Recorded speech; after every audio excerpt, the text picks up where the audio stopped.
안녕하세요. 멀티플라이입니다. 오늘은 30대에 사업하는 이야기를 한번 해보도록 할게요.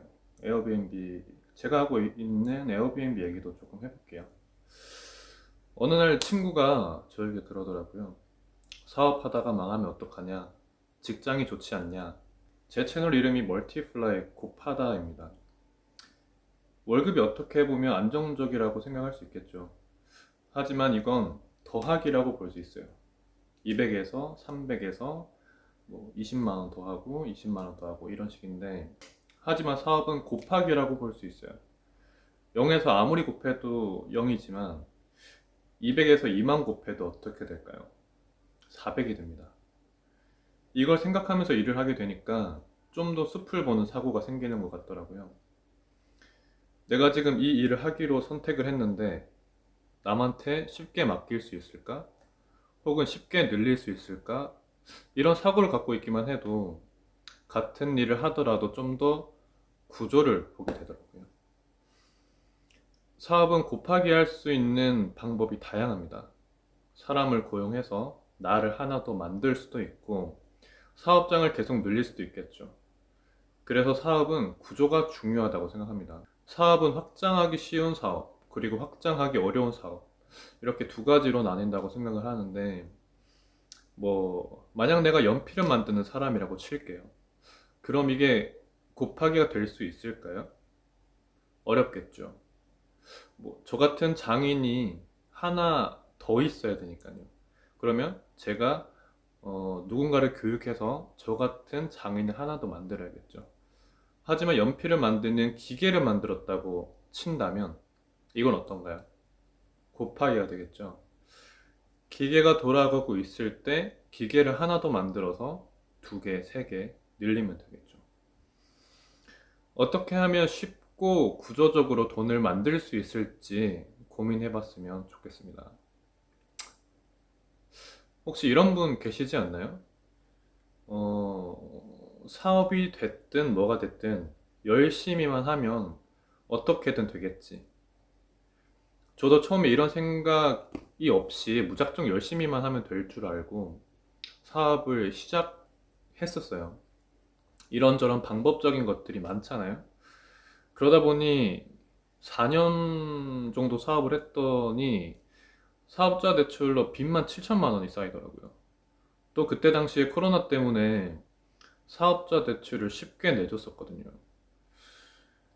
처음에는 스마트 스토어를 위탁으로 했었는데 어찌저찌 빅파워까지 갔었습니다. 근데 이게 이래서 매출 안 나오고 저래서 매출 안 나오고 명절이라 안 나오고 주말이라 안 나오고 갑자기 공급처가 생산을 안 한다고 일방적으로 끊기도 하고요.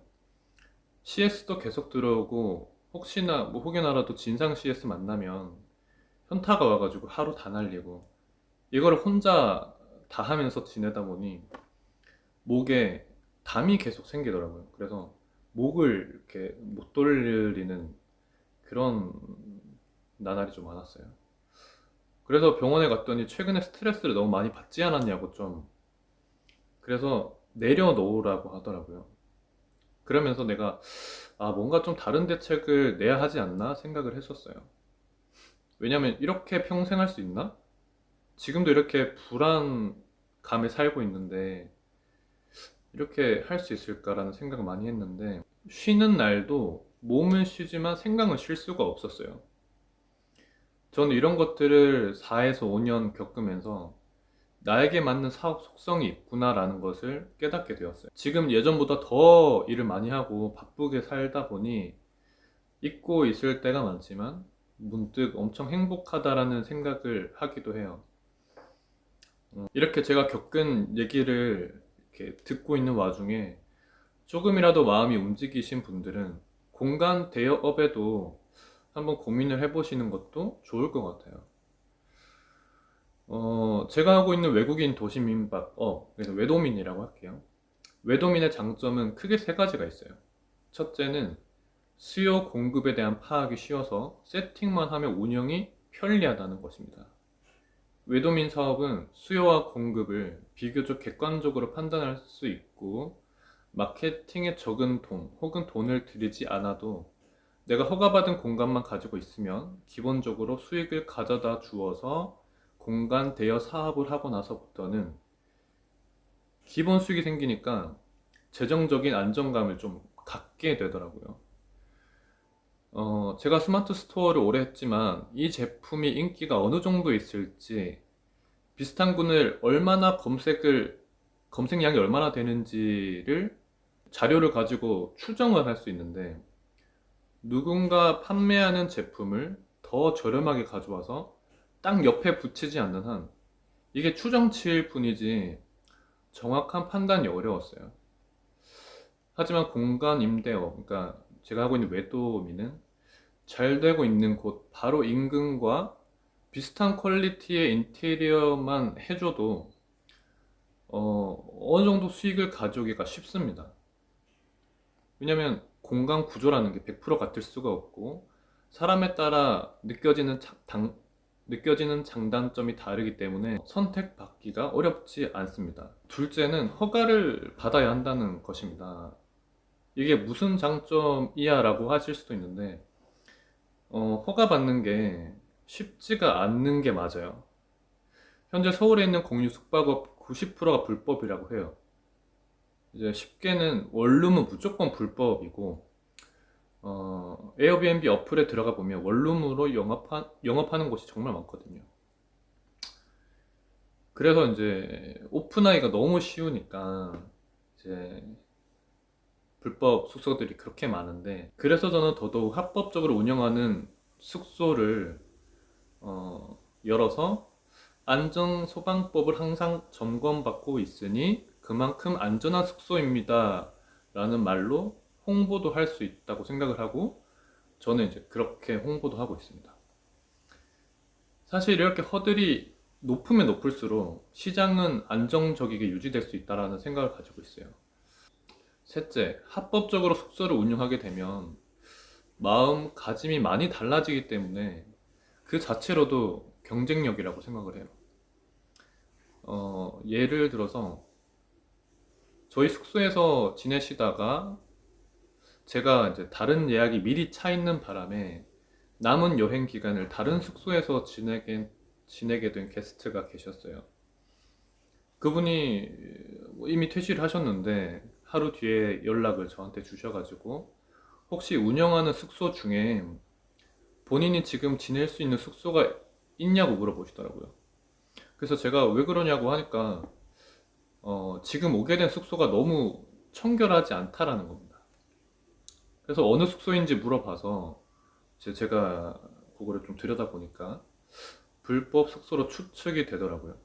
이 합법 그 허들만 넘으면 계속해서 사업을 영위할 수 있다라는 거기 때문에 관리를 굉장히 꼼꼼하게 하게 됩니다. 이제 허가받기 위해서 고생한 만큼 오랫동안 잘 운영하고 싶으니까요. 하지만 불법 숙소는 언제 내가 이걸 못하게 될지 모르고 쉽게 오픈했으니 운영하는 것에 대한 마음가짐을 가볍게 먹기가 쉬워요. 이런 관리의 문제들은 결국 숙소 후기에 그대로 반영되게 되어 있습니다.